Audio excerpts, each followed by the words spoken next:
Hello? Hey, Marcus, how you doing? Thanks for calling back. Remember that tune I was working on last week? Right. Would you come over and help me record it on my drum and sequencer? Great. All right, I'll see you in a bit. Thanks. So, Alan, show me what you got in mind. All right, well, the part goes like this. It's kind of a simple bass line. And there's a backbeat on the piano. Okay.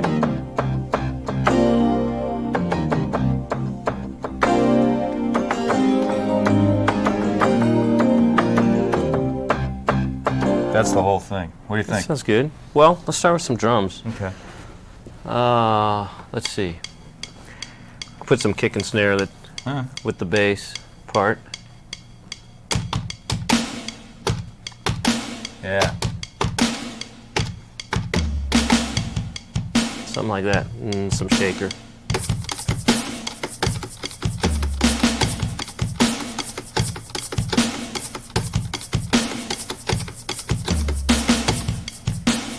Something like that? Mm-hmm. Okay, let me put my bass line on. Okay. So that'll be cool right now. Let's see, countdown. 1, 2,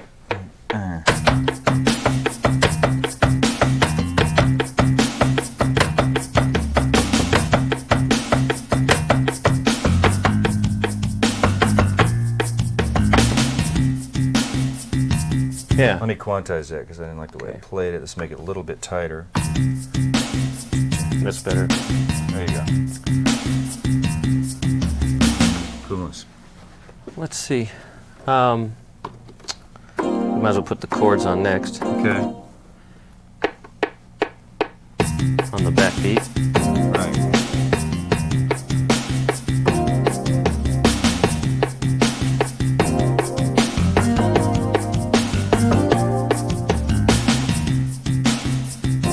Nice. Yeah. Perfect. Let's quantize that too. And then let me put my little melody riff in there. Okay. You know, the part that goes... Let me put that in there. Go ahead. Which is just on the turnaround, actually.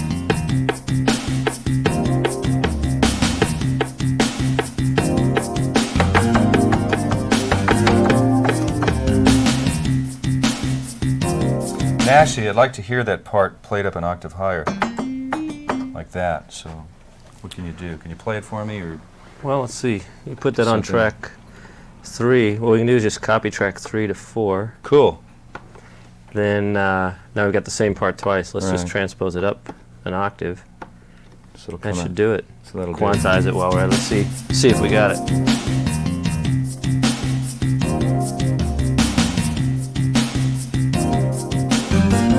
Right. Yeah. Nice. Listen on the downbeats. Now, since there's no chords there, it sounds kind of empty. You know what I mean? What if I did so? I'll do that kind of an Indian beat there. Yeah. What track should I go on? Oh, track 5's next. Okay. Empty one. Go ahead. Yeah, that's good.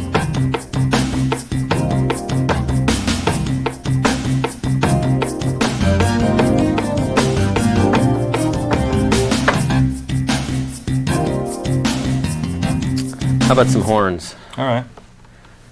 Let's pick another track. Oh, good sound. Place some jabs.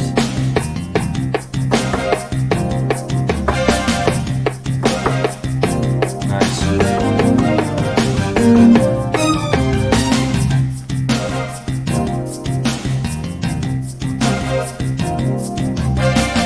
Nice. How about fattening up the drums a little bit, like a little more bottom on the kick drum and something more on the snare. I don't know what. Oh, we got these. Let's copy Nice. it to another pad with another sound, and copy the snare as well. Let's see what we got.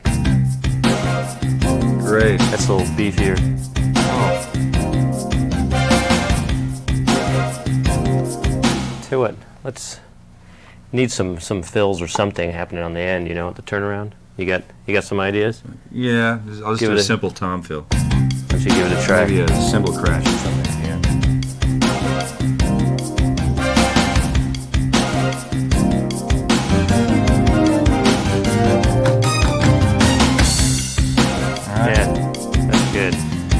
do like a bridge on it too. Maybe go into, I don't know, A flat to B flat. Yeah. Well, it sounds good for a verse. Alright, Sounds all right. cool. So you like it, huh? Yeah, yeah, it's happening. Thanks. Thanks for helping me too. Hi, this is Alan Wald, And I'm Marcus Ryle. and we're going to show you the HR-16 high sample rate 16-bit digital drum machine. And the MMT-8 MIDI multi-track recorder. And the song that you just saw Marcus and I record was done on the HR-16 and the MMT-8. It gives you an idea of just how easy it is to put together a sequence and drum rhythm in the HR-16 and the MMT-8. And in this video instruction manual, we'll get into great detail on how you can record your parts, do transpositions, tempo changes, copying functions, and all the things that allow you to create songs with these two machines. This should give you everything you need to know to create compositions, use the machines in live performance or in multi-track use, or just to have fun with the machines making music.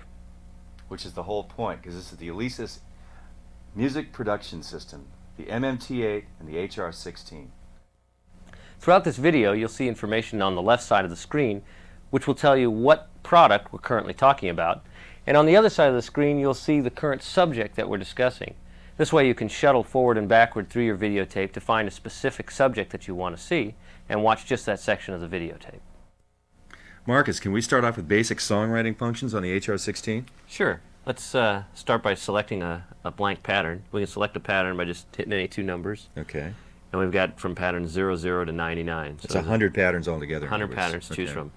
So let's just start with 00. This pattern, it automatically defaults to a length of 8 beats, like 2 bars of 4/4, and we've got quantize set to 16th notes, so that it's going to automatically correct our rhythms to 16th if we don't play quite on the beat. And exactly what is quantize again? Well, what it's doing is, whenever I play on a button, it's going to move where it actually records it to the nearest 16th note, or whatever value we select. So this means that we don't have to play exactly in time, and it'll put it in time for us. Okay, good. Which is really useful for me. Right. So we hold record and hit play, and it puts it in record. The display says we're recording on the pattern. It shows us what beat number we're on, so we can see where we're at. Record light's on, so everything's there like we need it. And we hear a metronome playing. And the metronome can be any sound we want of the 49 sounds. If I select voice, I can see that the click is drumsticks right now. So in other words, the first time you hit voice, the metronome will come up at that time. Exactly. And it's described as click on the display. It's click, and we can see what sound number it is. It's sound number 49, and it's drumsticks, and we can just move the slider, make it hand claps, tambourine, finger snaps. So whatever. any of the 49 sounds. Okay. We'll just stick with drumsticks for now. And now we can just play on the drum pads. It'll record anything we do, including the dynamics that we play and everything. So we'll do some kick and snare.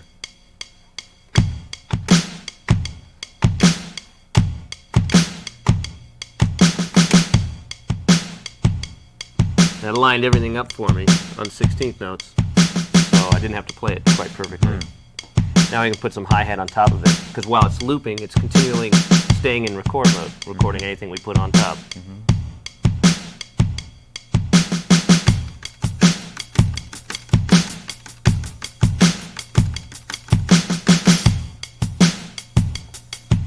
Now we got some hi-hat. I can keep recording, add some stuff to the downbeat. So I didn't get it quite right before. And the metronome is going on in the background the whole time. Can you actually turn the metronome off while it's recording? Sure. Another function, besides the voice, we've got tuning and mix, 3 separate functions that affect the sounds overall. If we go to mix, now we can adjust the volume of the click. And turn it all the way off if you want to. Turn it all the way down. So now that you have the pattern, if you don't need the metronome as a reference anymore, you can actually have it off. And you're still in record. Exactly. Right. We can bring the click back up. Of course, when we play the pattern without being in record, the metronome's off right now, so we could turn it back on if we wanted to. So now we've got a basic pattern. Now there's a lot of things we can do with the drum sounds and so on, since we've got these 3 functions here, mix, tune, and voice. These can affect not only the metronome, which we just did, but it can affect any of the drum buttons that we have. And we can do it while playing. start off with mix. We hit mix. That's what we just adjusted the volume of the click before. If we hit a drum sound, like say the snare drum, now we've selected the snare to be modified. First thing we can do is select what output the snare is going to be on. There's 2 stereo outputs. We have 4 independent outputs on the HR-16. But they work as stereo pairs. Exactly. So we select one stereo pair or the other, and then we can adjust the panning left or right within each stereo pair. And I hear that's a 7-position pan. Exactly. The stereo. Okay. So if we could put the snare on the second output, if we wanted right now, and pan it over to the right side, so we're going out the right output for the second stereo pair. So we could have more reverb on the snare, fatten it up a little bit without having to affect the rest of the drums in our recording. We could do the same thing now with the kick drum by selecting kick. Take it to output 2, pan it over to the left. Now we can have the kick drum dry and have the snare drum have some reverb on it and adjust the mix the way we want. In other words, they're totally segregated from each other, so you can have total control over if you want to add EQ if you needed to, or any processing or special effects, Sure. or like we did the reverb on the snare drum. Exactly. So it's 4 independent outputs. And we can also, what we're doing now is taking the second output and just stereo mix left and right. I can adjust the panning of the closed hi-hat. We can hear how it pans to the left side, and then the 7 positions, now it's panning to the right side. And we can put it anywhere we want, like that. And then just like with the click, we can adjust the volume of each one. Bring the hi-hat down, bring it back up, the snare drum. So in other words, take it completely out of the mix. In other words, you can set up a complete volume mix prior to going into your mixing console. Exactly. So that it's all set up the way you want it for a particular pattern. And all of these parameters can be stored in that specific pattern. That way, each of the 100 patterns could have completely different setups. We've adjusted the mix settings. Now, if we want to store the mix settings, we can, even while it's playing, we just hold record and hit mix, and it says mix parameters stored. Right. Now we got this mix set up just the way we want it. So that's memorized in that pattern. Memorized in pattern 00, which is where we started. Okay. So now, if we go to another pattern, come back, this will always be there until we decide to change it. Next thing we can do is alter the tuning of the sounds. Okay. With the tune button, we've got the snare selected again. Now we can tune the pitch. When the pitch says 0, it's the original recorded pitch, the exact pitch that the drum was originally played at. And we can go take this pitch up half an octave, and we can take it down an octave and a half. It's 15 steps up, 16 down, so that's 32 separate increments. Exactly. And we can set it anywhere we That's a lot want of variation. to get just the snare drum we want. So that sounds pretty good. It's a little more bottom to it. Could you do something to the kick drum with the pitch? Sure. Now we can just select kick drum, take it down, Oh, great. or up, because the pitch of each drum is independent. Now, just like with mix, we want to store these tunings we just did.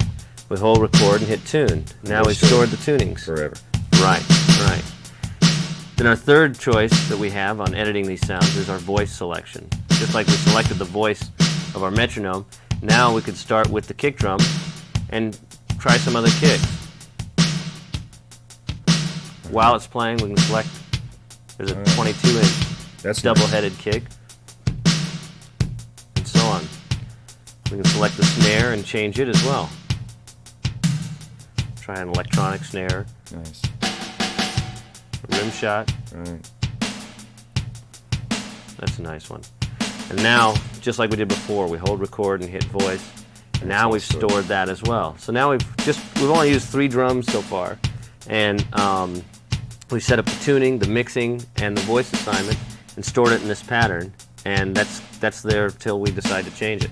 And there's 100 patterns overall. Exactly. So that's 100 different drum kits that I could set up. Exactly. With 16 different sounds altogether. Right. A lot of stuff. Yeah. So now we got a basic pattern in the drum machine. And you can change the tempo of that, right? Right. We select tempo over here, again in the select section. And now we can just use the select knob and speed it up. We've got a tempo range of 255 beats per minute, all the way down to 20 beats per minute. 20 beats per minute. And we can put it anywhere we want in between. A feature that's nice with the keypad on many of these functions is if you have a specific value in mind, you can just enter it in. If we wanted to be 100 beats per minute, we could just go 100, and now we're at 100. Or like 45 would be 045. Exactly. Okay. Or we can use the slider to kind of feel where we want to be. All right. That's how we set the tempo. Let's stack some of these sounds up, All right. because this is a real powerful feature of the HR-16, where we can take that basic pattern that we started out with. We'll first assign our kick drum again. This is a pattern we did earlier. Mm-hmm. Now we want to let's start off with the kick drum. Let's say we want to add another kick drum sound to this. The electronic kick's real nice for adding some low end to it. You know, this one. Uh-huh. So first thing we'll do is we'll pick another drum pad. Let's take percussion 3, which is just a tambourine now, and let's assign it to the electronic kick that we want. So you entered voice, hit percussion 3, Mm-hmm. and then assign the voice of electronic kick to the percussion 3 pad. Which we see right in the display. Great. So now we got two pads that are both kick drums, two different sounds. Now basically what we want is this one to play the same thing that this one's playing. Now most drum machines we'd have to just play it in again and hope that we got the exact same pattern. Takes a lot of time. Right. Here we get to use a real nice feature. It's the copy function. This is one of the copy functions that we have. There's some others we'll talk about later. But basically all we have to do is we hold down copy, and then we hit the kick drum, which is what we want to copy from. The display is telling us kick into, and it has a question mark. It's asking, you know, what else, where do we want to copy it to? Right. We want to copy it to perc 3. And it says perc 3 in the display. And now we hit record to confirm that this is what we want to do. And it says copy complete. Now all the rhythmic information of this pad is over here, but not the sound. Each is still an independent sound, independent voice. So now we play it, and we got both kicks at the same time. Right. Now we can adjust. I can take the mix of this second kick, turn all the way down. I hit mix and then perc 3. Now we're adjusting the volume. Or turn it up. So, Now we got all this low end of this other kick, and they're triggering it exactly the same time. So it's like we've created a new kick drum by taking two separate kick samples. Great. And of together. course you could tune that electronic kick or Sure. the other sound if you Now we wish. go to tuning, bring the electronic kick way down, bring it down a little in the mix. But you still have the character of that original acoustic kick drum. Now you've added the electronic kick drum to it. Exactly. Now let's do the same thing with the snare. It's nice to combine snares as well. We've got a piccolo snare. Let's use perc 4 and pick a sound we want to combine it with.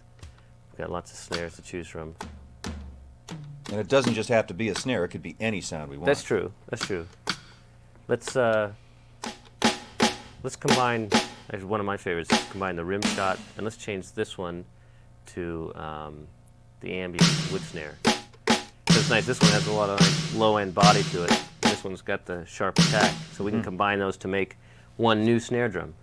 And again, we're going to use the copy function to do that. We'll just hold copy snare to perc 4, and hit record. Hit record. Now we can again adjust the mix. We'll bring perc 4 up. I'll bring Which the is the other rim snare shot drum down. Right.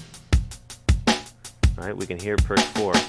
Let's assign it to the same output too. Since we can do that, this way we can have reverb on this if we want. We'll take perc 4 to output 2, panned over. Oh, I Now see. they're coming Okay. out the same output. So now we've separated it from the rest of the mix. Right. And now we can adjust the volume of that one and adjust the volume of the other snare. Bring that in. Great. Now we got a nice sharp attack. Yes. We got the body of the snare.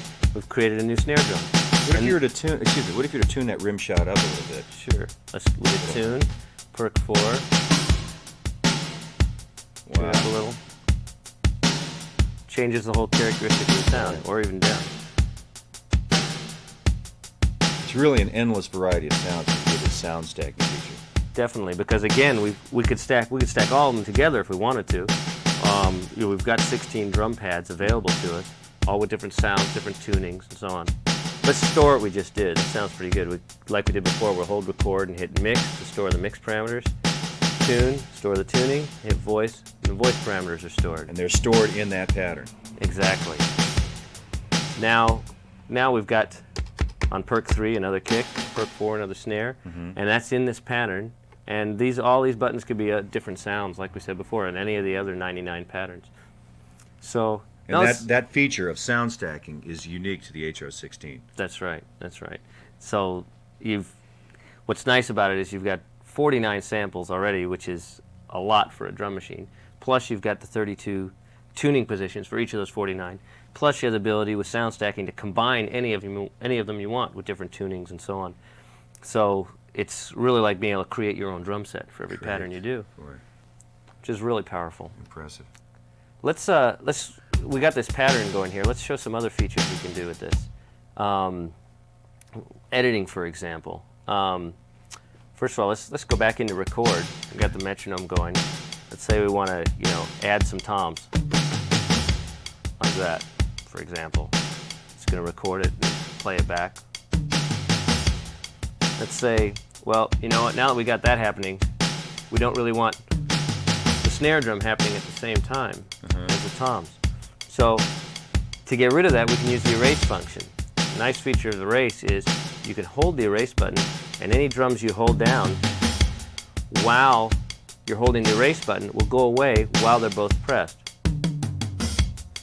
What I just did while I was talking was hold erase and hold down our snare pad during that section where the tom fill was. To get rid of the snare drum. To get rid of the snare drum there. And then I did the same thing with perk 4, which is our other snare drum. The rim shot snare, which you had sound stacked on this Right. one, so you had to remove them both. Right, we removed them both. If I wanted to, I could have just removed this one and then copied that one back over to perk 4 I get it. to make a duplicate copy again. Or it was easy just to erase it in that way. So that way we can erase any individual beat. And that's like spot erasing. Exactly, that's what's called spot erasing. Just like kind of like punching in and out on a tape recorder to remove one little piece. It's really useful. And we can also use erase to eliminate a drum entirely if we don't want to have that tom fill anymore. We could hold erase while it's not playing and hit tom 1, and the display shows us tom 1's erased now. So it's gone from the rhythm. It's gone. The rhythm of those toms are now gone from pattern 0. And now if we play it, we're just going to have a hole on beat 8 there. So the snares are gone and the toms are gone. Right. Okay. So now let's straighten it out and put the snare drum back in. I only played it on this one. We want it over here too. So let's just copy it over. Sound stacking Snare function.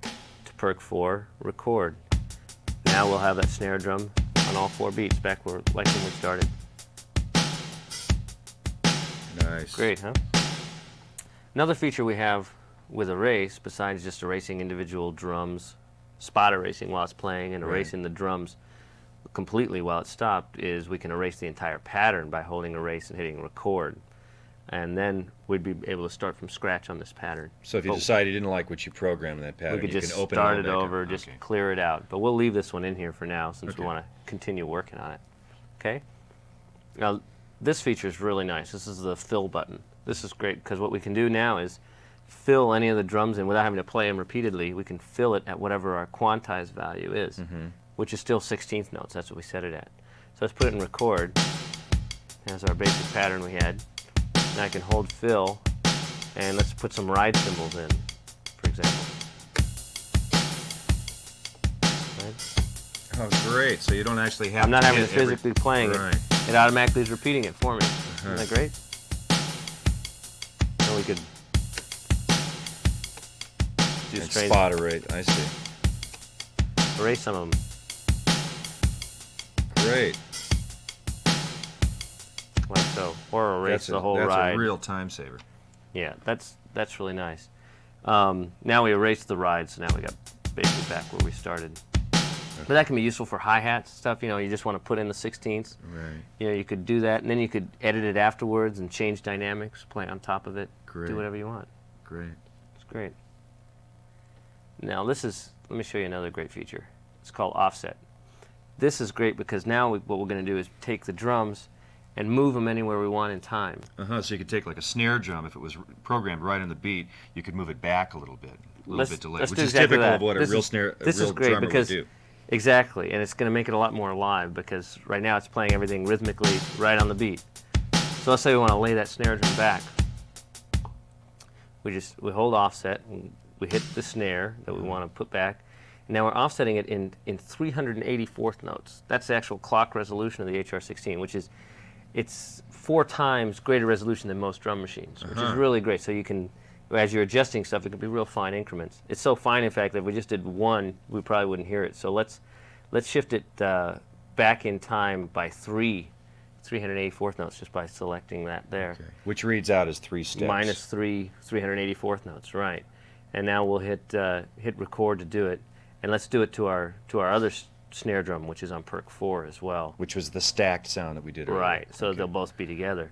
Now, oh, I see. the snare drum, it's sitting back pretty far. Actually, we could play with it in between. But now, by doing -3, it's more obvious. You know, we can see where it's at. And that could be done with any one of the 16 drum pads, therefore Exactly. any one of the 16 sounds that you have in a pattern. Right, we can want to be move the offset. kick drum ahead or behind. And it's independent per pad and per pattern, which is great.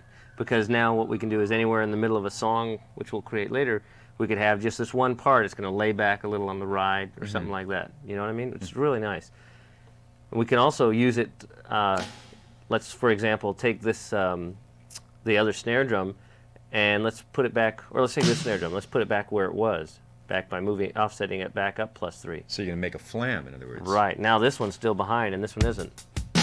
Oh, great. Now we got the flam for the snare. Without actually having to program it, you just, Exactly. the machine does it for you with those simple steps. Exactly. Now we can put it all back exactly where it is by moving that one back up. Great. Or exactly where we started. That's nice and stiff again. Exactly. It's good for practicing, you know. Right. Now, usually from this point, you might want to get a little more elaborate, you know, and either create new patterns or change this one some way, make it longer, and so on. One real convenient way of making a pattern longer, instead of like this is 8 beats now, let's say we wanted to make it 16 beats, so we could add a fill in or something like that, is by using the copy function. Right. Originally we showed one function of copy was when we copied from, you know, the snare drum to perk 4. Right. Right? So we could copy individual drums. Well, the copy can also be used to copy from one pattern to another, or from a pattern to itself. Which I see. This is useful. Basically, every time we copy, we're taking whatever we're copying from, and we're putting it on the end of whatever we copy it to. So it's appending it to itself. Exactly. If we copy it to itself, it appends it to itself, it's going to make it twice as long. Right. So all I got to do is hold copy and hit record, and now this pattern is twice as long. And we're going to see in the display, the beat count isn't going to stop at 8, it's going to keep going until 16 to loop. Oh, I see. And we could add a tom fill. We at the could end add of a this. tom fill in. It's good, you know, we can put it in record and play something on top of it in the second half if you want.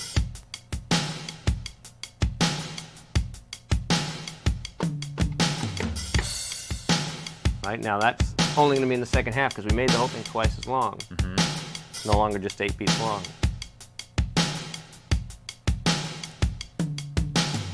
Oh, I see. Great. Now, what's really nice is now we can take that and we can even take any section of this that we wanted to keep by altering the length of this pattern. It's 16 beats long now. If we wanted to go back to where we were, we could use the length function, and we can see when we hold it that the length is 16 beats. And we could bring this back down to 8 beats and hit record. Now, basically we've just chopped off that last 8 beats, brought it back down to 8. We could have made it any length we wanted. You know, make it 10 beats long, or make it longer and add silence to the end. Another feature that we have with the length button is we can add or subtract beats from the beginning of a pattern instead of just the end. So if we wanted to, for example, add a beat to this pattern at the beginning, we could just go to length and change the length to 9 beats and hit pattern, so it says changes pattern top. Then we hit record, and now we've got a beat of silence at the beginning of this pattern. We hear an extra beat when I hit play, right? So we can add as many beats as we want. We could go into record and play drums into that beat if we wanted. If we want to put it back the way it was, we can go to length, change the length back to 8 beats, and hit pattern again, so it's changing at the pattern top. So to remove that one beat from the top that you Exactly. We hit record. Now we're back with where we started, right? And what this means is with the length button, we can add or subtract beats from the end of a pattern or from the beginning of a pattern. This is really a powerful feature because now, say you've got a 100 beat pattern You might want to take off some beats from the beginning and from the end to extract 16 beats right from the middle. Copy that to a new pattern or whatever you want. It's really a powerful editing tool. And that's all accessible from the length button. We've got this basic pattern. Let's continue on and copy this to another pattern so we can do some embellishments on it. Now, we used copy function before for two other things. We copied from one drum to another, and we copied the pattern to itself to make it twice as long. Now what we're going to do is copy from pattern 0, and I'm going to select pattern 1 and hit record. Now if I select pattern 1, we see we got the exact same pattern again in pattern 1. Hold on just a moment. You could, if you wanted to, have selected from the keypad, right? Exactly. Like that, or 0, 1. In this case, since it was so close, you just went up like that. Exactly. It's very convenient. Most of the functions, you've got the ability to go up or down with these two keys or select the number directly with the keypad. Okay. So now we've got pattern 1, which is exactly like pattern 0, so that we can add some embellishments. Before we do that, though, let's talk a bit about the quantize button, because what I want to do is like put some triplets on the toms on top of this. But we were already correcting our rhythms to 16th notes. We mentioned that at the beginning so that everything would be okay timing-wise. Well, we hold down quantize and we can see it says quantize record to 16th notes. I can select 24th notes, which is 16th note triplets. Now when we go into record, it's da-ga-da-ga-da-ga-da-da-da-da, which is 16th note triplets. That's what it's going to correct to. So I play around those kind of patterns, and then, as you'll see, when it comes around, that's what it's going to correct my rhythm to. We'll try a tom fill.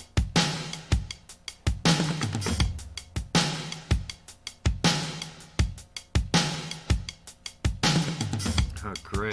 So now that we've got some toms and triplets. Now we didn't affect anything else because quantize is only affecting what we record Currently. currently, exactly. And now we could change the quantize to something else and record something else. So every time we record, we could select a different quantize if we want to make sure that we're playing something accurately. We could change the tempo as well, slow it down or speed it up to make it easier to play.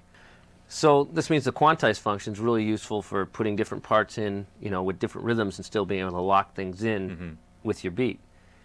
And we can even turn the quantize off so that the HR-16 will record exactly what you play, exactly the time you play it. So if you want something a little ahead of the beat or a little behind the beat, you can use it for that. And when it's turned off, it's at 384th notes. That's right. That's the resolution of the drum machine, which is really quite high. When you're recording with quantize off, you can't tell any difference between what you played in and what it plays back. It would sound as if you'd sound similar to as if you recorded into a tape recorder. Exactly. Exactly. Which you could then edit afterwards as well, which would be a little more difficult with a tape recorder. So, so that's the quantize. Now, if there's another feature that works in conjunction with quantize, it's called swing. What this allows you to do is, instead of having it quantize exactly to the beat you selected, like 16th notes, where everything's very rigid, we can move the second half of what you're quantizing back so that it has, like its name implies, a swing feel. Dot, dot, dot, dot, dot, whether it be triplets or somewhere in between straight 16ths or whatever. Let's try demonstrating swing. What I'll do is, let's put some shakers on this. We got our basic pattern. I'm going to go back to something we talked about earlier. We're going to go to voice, we're going to hit perk 1, and we'll select a shaker for perk 1. In perk 1, that means pad. Exactly. Pad name percussion. Exactly. Perk 1. Okay. Yeah, something that's really convenient about the HR-16 is all the pads have names that are specific drums, but those are for reference for what the drums are when you call up an empty pattern. When it's in default. But the user always has the ability of changing any of the buttons to any sound they want. So here we have a shaker on perk 1, and let's put another shaker on perk 2. Or let's see what other percussion we might be able to put on it. How about some maracas? We'll try with some shaker and then some maracas afterwards.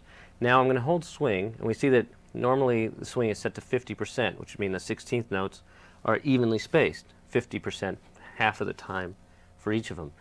And we set the swing to, say, 58.3%. Now that means the first 16th note gets 58% of the time, and then the next 16th note is going to get what's left, 42% of the time. So they're going to be offset somewhat.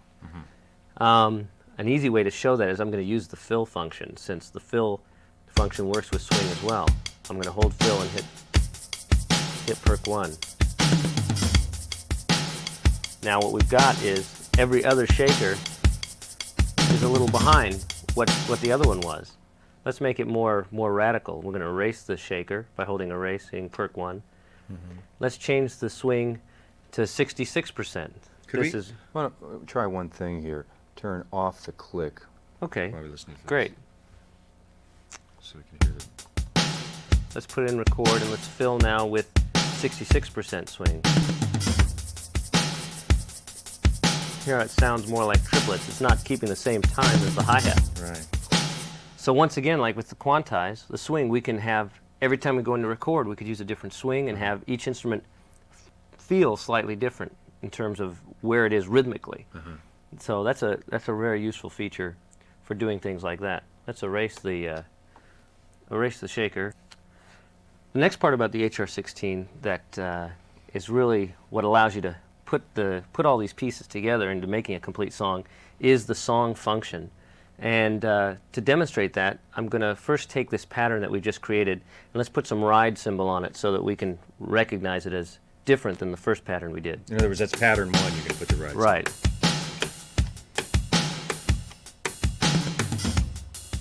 So we got some ride symbol on the backbeat there. Okay. That's pattern 1. And let's remember what pattern 0 sounds like. Doesn't have the ride symbol, doesn't have the fill. We can change the patterns while it's playing. If we just want to compare the two, here we have pattern 0. I'm hitting the plus key. The display says next is pattern 1. And when it reaches the end of pattern 0, we're now hearing pattern 1 with the ride symbol. Or you could use the keypad to dial it. We could use the keypad to go 0, 0. Now it says the next is 0, 0. We'll hear the ride symbol go away when it starts 0, 0. Now it's playing pattern 0, 0. Exactly. Now let's use just these two patterns to create a song. We enter song mode by pressing the song button, and now the song light lights up, tells us we're in song mode. And just like patterns, we have 100 songs, and we select them using the keypad. Let's select a song from memory. How about just song 0 by pressing 0, 0. And the display shows step 0, 1, end. We'll explain what this means by first describing what song is. Song just enables you to create a list of patterns, and basically you're telling the machine in what order you want it to play specific rhythms. They're chained together. Exactly. So it's not actually remembering what the pattern is, what you played in the pattern. That's stored in the pattern. Song is just a list of patterns and what order it should play them in. I see. So this is just a fundamental part of songwriting, is you create a rhythm, a pattern that you use in your verse, pattern you've got in your chorus, a bridge, your drum fills, and so on. Now we can use a song to connect them all together without having to have played the song from beginning to end. So we're in song, and we see that step 1 is end. What this means is that this song is empty, because the first step is the end of the song. So let's start off by pressing the insert button. The display says insert into step 1, pattern 0. Now I'm still holding insert. We could select any pattern with the keypad. Let's start with 0. Or the up-down buttons. Or the up-down buttons. Okay. And let's hit record, because that inserts it in. It says insert completed. Now it says step 2. We can insert into step 2. Let's have step 2 be pattern 01. We hit record again. Now let's have step 3 equal pattern 00 again. And we'll stop there. We've just created a 3-step song.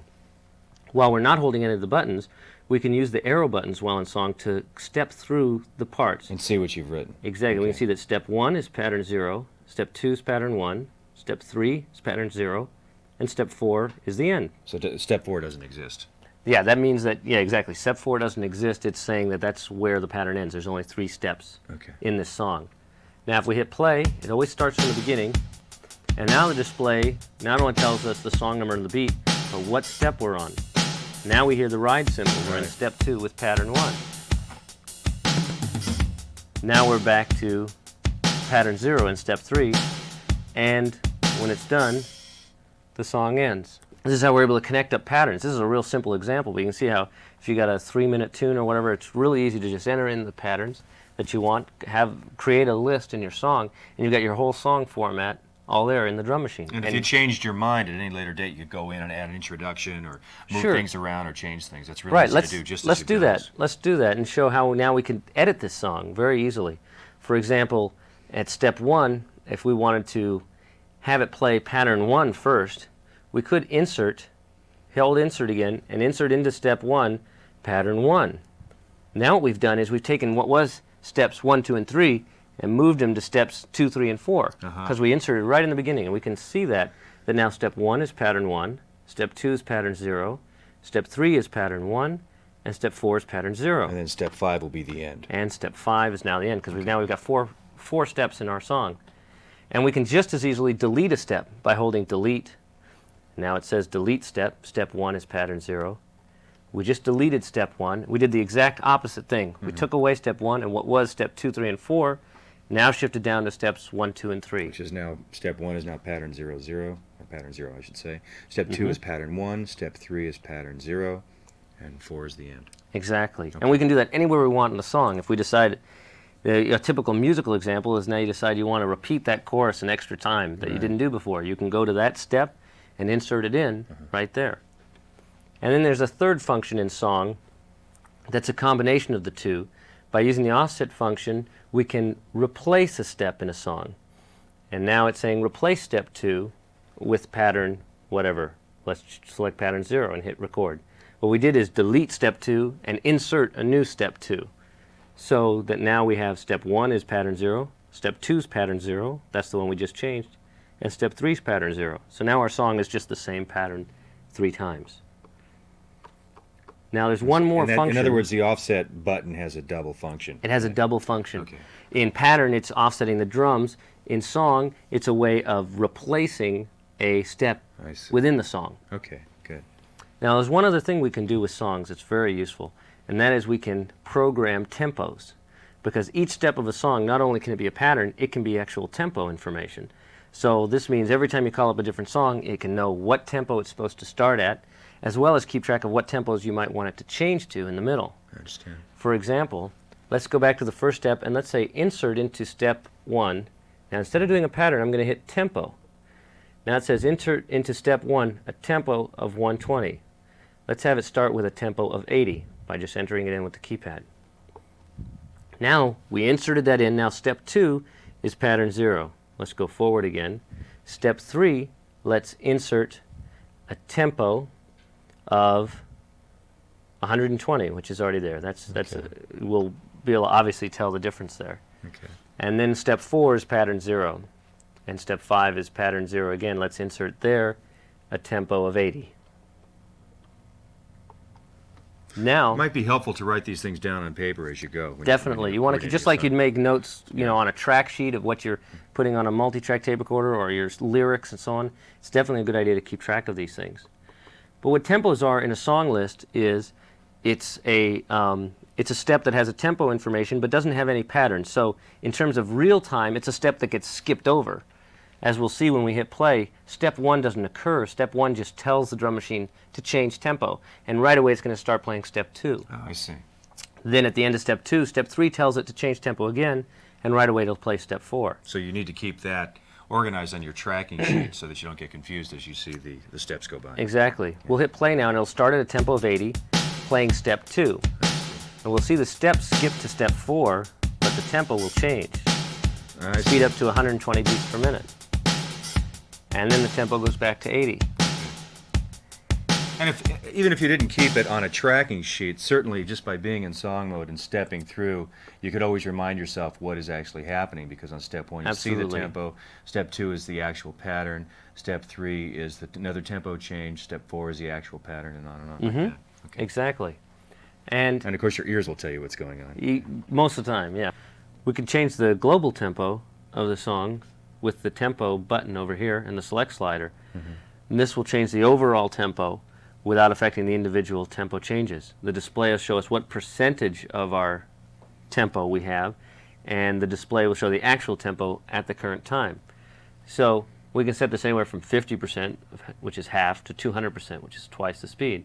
If we put it at 100% and play the song, we see the tempo of 80 which is what our first part was. The next tempo is going to be 120. We can see it change in the display. If I change the percentage, which I can change while it's playing, we'll see that both those numbers will change by the percentage amount. Let's speed it up 20%. Now we have 96 and 144. So even after we've programmed a set of tempo changes or whatever, we can change the overall tempo easily with the tempo function. So Marcus, after I record something in a pattern, and if there's something I don't like in there, but I don't feel like going in and say spot editing or spot erasing, I should say, or pulling something out on the fly or adding something on the fly, could I go in a say a step edit mode and add or delete something? Sure. This is in fact a very powerful feature. First of all, just how you get into step edit is you hold pattern and hit record. And now what this allows us to do is one beat at a time go through and see what we've got in this particular pattern. This is the basic pattern we created earlier. We can see now in the display that step 1 plus 0.96 of a beat, that's our finest clock resolution. What this means is the downbeat, we have the pad percussion 3 and the volume is 8. And we heard it when we went into record. We can use now the arrow button to step to the next event in our data. And we see that we have the kick pad, also with a volume of 8, on that same beat. And now we step again, we see we have closed hat, which is this button here. Also on the same beat. Also on the same beat.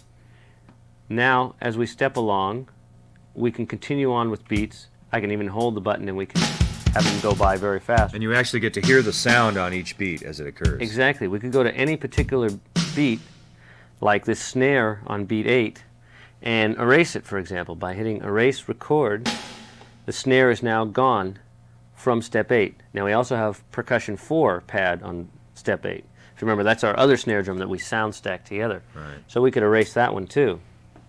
And now, if we hit play to listen to this back, we'll hear that we won't have a snare drum anymore on beat 8. Oh, I see. And by the same token, we can use step edit, hitting pattern and record. We could go up to step 8 and put something in. Now on step 8, I can hit the snare drum. And notice it shows the volume right in the display. If I hit it soft, I can get a volume of 1. The volume 2. according to velocity. Exactly. So you can actually see what the volume is, and we can edit it with the keypad. If we want that snare drum to have a volume of 8, which is the maximum, we can just type the number. In other words, you can change the dynamics Exactly. of the rhythm pattern while it's in step edit mode. Right, so you go in and you That's great. create a pattern.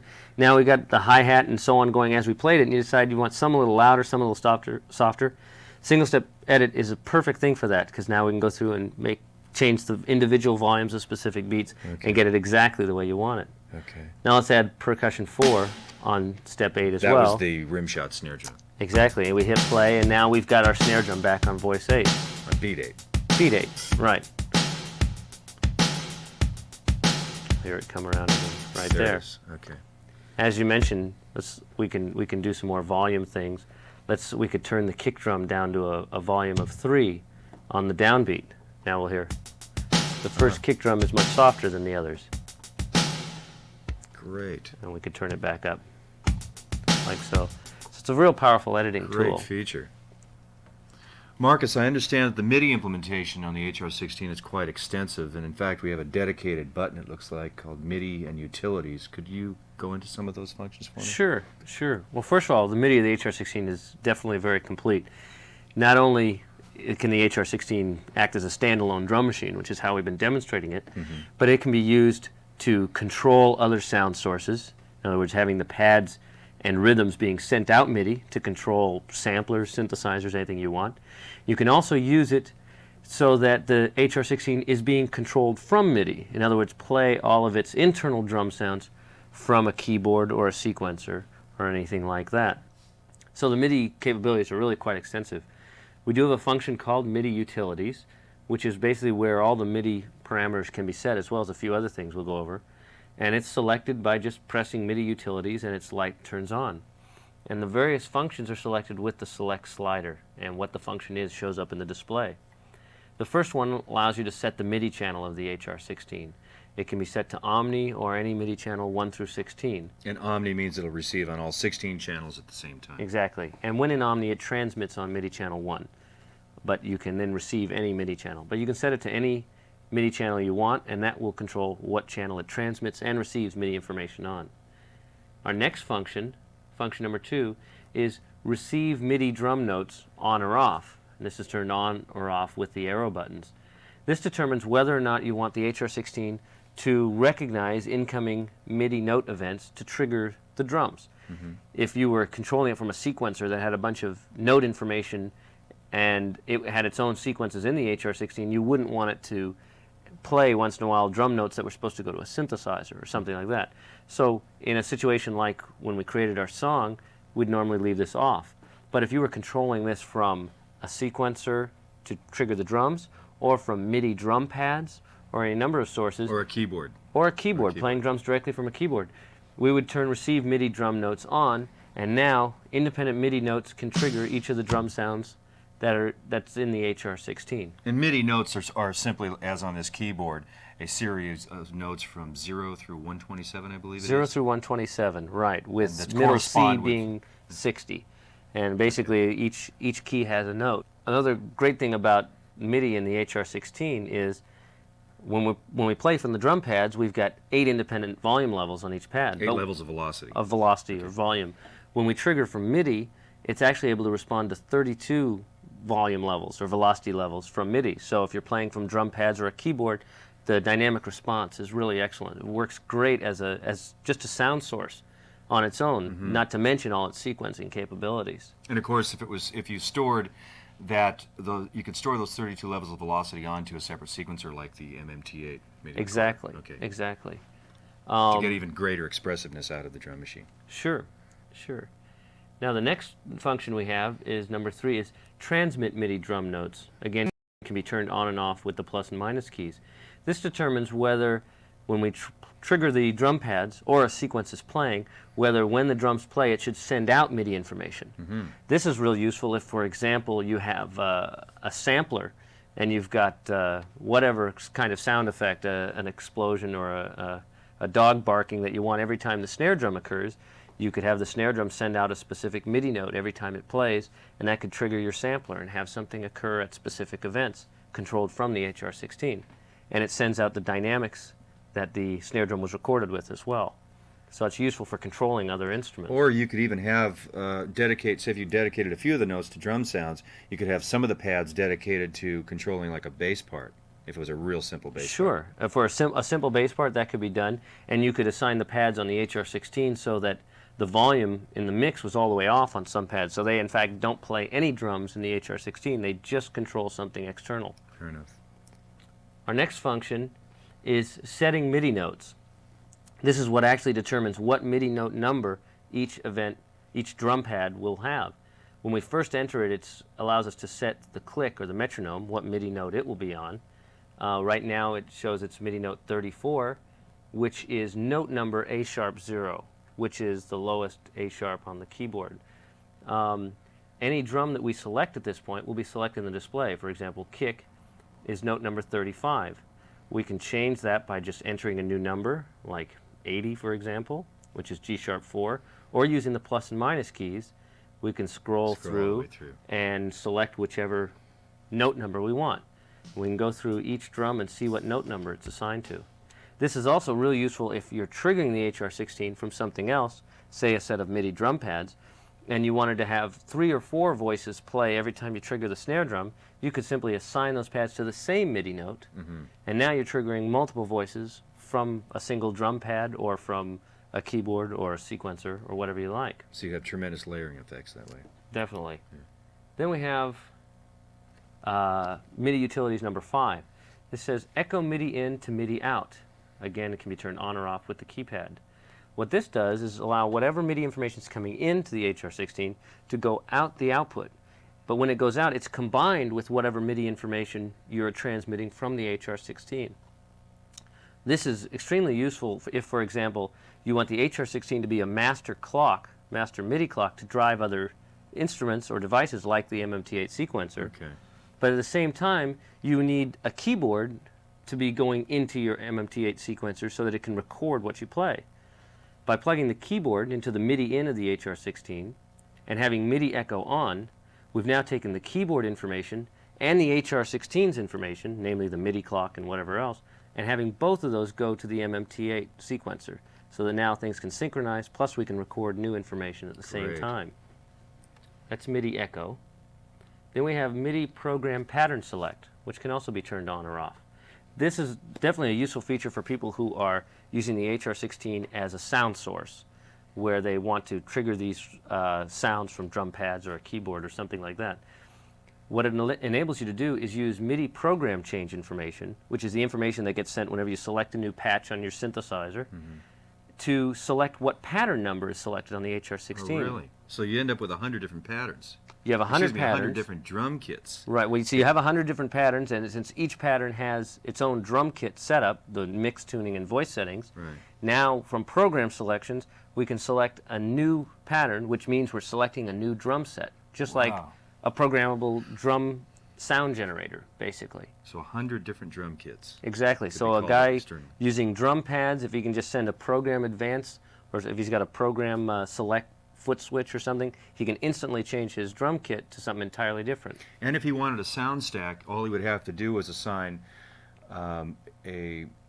say the rim shot snare, as we had done over here, and the piccolo snare, I believe it was over here, maybe that was the ambient snare, to the same MIDI note number, correct? Exactly. And then they will both trigger off that one pad, and he'll be able to stack his sound that way. And another nice feature about the sound stacking in that way is when you assign multiple drums to the same MIDI note, they'll always trigger at exactly the same time, as opposed to machines where you would have to use different MIDI notes for each sound, since MIDI is going to inherently have a little bit of delay for every additional note you have to send over MIDI, and since drums inherently you want to have really tight on the beat, if you had to send 2 MIDI notes to trigger the snare in percussion 4, they would never be able to play at exactly the same time. But since we can assign it to the same MIDI note, they'll always be able to trigger exactly the same time. We could trigger all 16 pads at exactly the same time via MIDI that way. Great.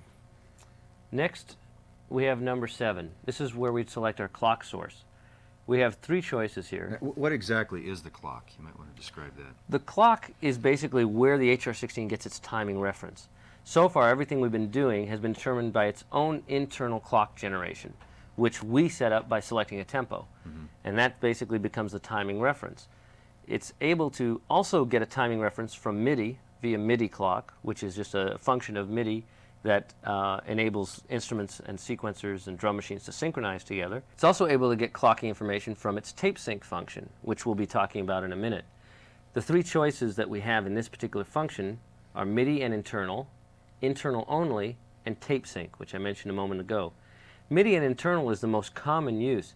What that means may seem a little confusing, implying that it's going to clock from MIDI and its internal clock. What it actually does is the HR-16 decides, based on what you do, whether it should use its internal or MIDI clock without the user having to always switch between them like you have to on most machines. It's not both at the same time. It's one or the other. When we hit play on the machine, it knows right away you want to play right then, and it uses its internal clock, which is what you'd expect. Yet, if it receives a MIDI start command and MIDI clocking information via MIDI, it will automatically start right away and switch automatically to MIDI clock, which means you don't have to go switching through functions to switch between synchronizing to your sequencer or running off of its own internal clock. So if you hook it up to the MMT-8 and want to use the MMT-8 MIDI recorder as the master in the system, just plug them in. As long as it's in MIDI and internal, it's going to start right away. Exactly. Okay. Now the next function is internal only, which is essentially the same thing, except it specifically turns off the MIDI clock receiving function. In the situation where you wanted to use the sequencer as a master, but in this one particular part while you're working on something, you don't want the drums to play. Instead of having to unplug the MIDI jack, you could just say, put the clock in just internal only, and now it'll ignore the MIDI clock so that your drum machine will only work on its own internal clock. And then finally there's tape sync in. Now this is another clocking source that what it's used for is, with the HR-16 we have a sync in and a sync out jack on the back, and with that we can use the sync out connected to a tape recorder to record a sync track on tape that the HR-16 can synchronize to. In other words, Normal. you'd record it on tape and then play it back from the tape. Exactly. To drive. The sync out is always active, and you would simply play your song, and while recording the sync out onto a track of your tape recorder. Then you take that track and plug it back into the sync in, and if the HR-16 is selected to the tape sync input, as soon as your clock comes in from tape, it'll automatically jump into play and synchronize to the tape. So now we can do, as if 16 voices weren't enough, now however many tracks you have, each track could have 16 drum voices happening simultaneously, all with different sounds. Plus the live drums. Plus the live The drums live drums as well. of the machine playing itself. Which a lot of people do, is to have the live drums, never record the drums to tape at all.